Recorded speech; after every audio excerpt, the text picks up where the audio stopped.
Mobile phone നിങ്ങൾക്ക് ആവശ്യമാണ്. എന്തിനാ? അത് നിങ്ങൾ തീരുമാനിക്കുക. അത് തീരുമാനിച്ച് ഉപയോഗിക്കുമ്പോൾ നല്ലതാണ്. ഇൻ്റർനെറ്റ് കണക്ഷൻ നല്ലതാണ്, ഒരു സംശയം വേണ്ട. പക്ഷെ ഇപ്പം എന്താ പറ്റുക വെച്ചാൽ നമ്മളെല്ലാം അടിമകളാണ്, ലഹരിയിൽ അടിമ പോലെയാണ്. എന്താ ട്രോളോ? ആ, അപ്പം അത് ഒരു ദിവസം വായിച്ചില്ലെങ്കിൽ കിടന്നുറങ്ങാൻ തോന്നൂല, ശരിയല്ലേ? ഉറങ്ങാൻ കിടക്കുമ്പോൾ എന്തോ ഓതണം? ആമന റസൂലു. എത്ര പേർക്കറിയാം? ആയത്തിനെ കുറിച്ച് എത്ര പേർക്കറിയാം? ആ, ബാക്കിയുള്ളവർ പഠിക്കണം കേട്ടോ. ഉറങ്ങാൻ കിടക്കുമ്പോൾ ചെല്ലേണ്ട ഒരു ദിക്കറുണ്ട്, അതറിയാവുന്ന എത്ര പേരുണ്ട്? ആ, ഇതൊക്കെ പഠിക്കണം. ബിസ്മിക റബ്ബി വളഅതു ജംബി വബിക അർഫഉഹു എന്ന് പറയുന്ന ദിക്റില്ലേ, അറിയാവുന്ന എത്ര പേരുണ്ട്? കൈവയ്ക്ക്. ഇപ്പോഴത്തെ ആദ്യം പേരുണ്ടാവും, എനിക്കറിയാം, കാരണം മറന്നുപോയത് നിങ്ങൾ. അതാണ് കൊള്ളാം, ഇത് പഠിക്കണം. ഇത് ചൊല്ലൂല, 10 ട്രോള് ആക്കാതെ കിടക്കാൻ പറ്റുമോ? പിന്നെ ഫേസ്ബുക്കിലെ വാട്സാപ്പിലൊക്കെ ഇതുണ്ടല്ലോ വീഡിയോസ്, അതൊക്കെ കണ്ടേ. ഇതേ കണ്ട കിടക്കുക. എപ്പോഴാണ് കിടക്കുക? 12 മണിക്ക്, 11 മണിക്ക്. എന്നിട്ട് എപ്പോഴാണ് എഴുന്നേക്കുക? രാവിലെ 8 മണിക്ക് അല്ലെങ്കിൽ 7 മണിക്ക്. പ്രവാചകൻ്റെ സുന്നത്തിനെ അനുധാവനം ചെയ്യുന്ന ഭയങ്കര ആൾക്കാരാണ് നമ്മൾ, ശരിയല്ലേ? നേരത്തെ കിടന്ന് നേരത്തെ എഴുന്നേക്കാൻ പറയും, വൈകി കിടന്ന് വൈകി എഴുന്നേക്കും. നേരെ തല തിരിച്ച് കാണിക്കുള്ളൂ എന്ന് മാത്രം. എന്നിട്ടും നമ്മൾ എന്തെന്ന് പറയും?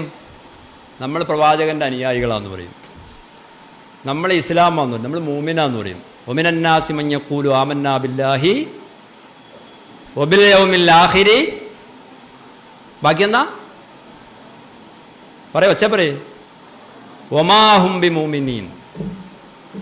അപ്പം ഈ വക സാധനങ്ങൾ നമ്മൾ ഉപയോഗിക്കുമ്പോൾ നല്ല രീതിയിൽ ഉപയോഗിക്കേണ്ടത് നല്ലത് തന്നെയാണ്, മോശമായി ഉപയോഗിക്കാതിരിക്കുക. അതാ പഠിക്കേണ്ടത്. നമ്മുടെ രക്ഷിതാക്കളൊക്കെ പലരും വ്യാകുലതയുണ്ട് ഇത് സാധനങ്ങൾ ഉപയോഗിക്കുമ്പോൾ. നിങ്ങൾ മനസ്സിലാക്കി കൊടുക്കുക, നിങ്ങളുടെ ഒരു വിശ്വാസം നിങ്ങളുടെ രക്ഷിതാക്കൾക്ക് ഉണ്ടാകണം. നിങ്ങളുടെ ഒരു വിശ്വാസം, നിങ്ങൾ എൻ്റെ മോൻ എൻ്റെ മോള്, എല്ലാവർക്കും ഭയങ്കര വിശ്വാസം കേട്ടോ. അത് കുറേ ഞാൻ അനുഭവിച്ചാണ്. നമ്മൾ കഞ്ചാവ് കേസുകളും മദ്യപിച്ച കേസുകളിലൊക്കെ പിടിച്ചിട്ട് രക്ഷിതാക്കളെ വിളിച്ചു വരുത്തുമ്പോൾ അവർ സമ്മതിക്കില്ല. അങ്ങനത്തെ ഇഷ്ടംമാതിരി കേസുണ്ട്. അതല്ല, അത് വെറും പരസ്യം പോലെയാണ്. വിശ്വാസം അതല്ലേ എല്ലാം, അങ്ങനെ കണ്ടല്ലേ? അതല്ലത്. ഇത് ഒറിജിനൽ പത്തരമാറ്റ വിശ്വാസമായിരിക്കണം. എൻ്റെ മോൻ എൻ്റെ മോള് പോയില്ല. അത് രക്ഷിതാക്കളുടെ ഒരു ഉത്തരവാദിത്വമാണ്. മക്കളതനുസരിച്ച് പഠിപ്പിക്കുക, വളർത്തുക എന്നുള്ളൊരു ഉത്തരവാദിത്വം കൂടിയുണ്ട്. അപ്പം ശരിക്കും നിങ്ങളുടെ രക്ഷിതാക്കൾക്ക് നിങ്ങൾ വിശ്വാസമുള്ള ആളുകളായി മാറുമ്പോൾ നിങ്ങളുപയോഗിക്കുന്ന മൊബൈൽ ഫോണോ നിങ്ങളുപയോഗിക്കുന്ന ഇൻ്റർനെറ്റോ ഒന്നും ഒരു പ്രശ്നമാവില്ല. രാത്രി നേരത്തെ കിടന്നുറങ്ങാൻ കിടക്കപ്പായിലേക്ക് ചെല്ലുമ്പോൾ സൂറത്തുൽ ഇഖ്ലാസും സൂറത്തുൽ മുഅവ്വിദത്തൈനിയും ഊതി ഓതാറുണ്ടോ? അറിയാമോ അങ്ങനെ സംഭവം? ആയത്തുൽ കുർസി ഓതി, ആമന റസൂൽ ഓതി, വലത്തേക്ക് ചെരിഞ്ഞു കിടന്ന് നേരത്തെ പറഞ്ഞ ആ ദിക്ർ ചൊല്ലി, ബിസ്മിക റബ്ബി വളഅതു ജംബി എന്ന ദിക്ർ ചൊല്ലി കിടക്കുന്നത് നിങ്ങളുടെ രക്ഷിതാക്കൾ കാണുന്നുണ്ടെങ്കിൽ, നിങ്ങളുടെ രക്ഷിതാക്കൾ അറിയുന്നുണ്ടെങ്കിൽ അവർക്ക് നിങ്ങളിലൊരു വിശ്വാസം ഉണ്ടാവും. അതാണ്, അങ്ങനെ വിശ്വാസം ആർജിച്ചെടുക്കണം. അല്ലെങ്കിൽ എന്താ കുഴപ്പമെന്നറിയോ? ഖുർആൻ തന്നെ വളരെ വ്യക്തമായിട്ട് പറഞ്ഞതാ, ഇന്നമാ അംവാലുക്കും വ ഔലാദുക്കും ഫിത്ന. തീർച്ചയായും നിങ്ങളുടെ സന്താനങ്ങളും നിങ്ങളുടെ സമ്പത്തും നിങ്ങൾക്ക് നാശമാണെന്ന് പറഞ്ഞത്. വേറെ സ്ഥലത്ത് പറഞ്ഞു, അൽമാലു വൽ ബനൂന സീനത്തുൽ ഹയാത്തിദ് ദുനിയാ വൽ ബാഖിയാത്തു സ്വാലിഹാത്തു ഖൈറുൻ ഇൻദ റബ്ബിക സവാബൻ വ ഖൈറുൻ അമലാ. ദുനിയാവിലെ സീനത്തുകളാ, അതിൽപ്പെട്ട മക്കള്. നിങ്ങളെ വാപ്പാക്കും മകൾക്ക് ഭയങ്കര സന്തോഷമല്ലേ?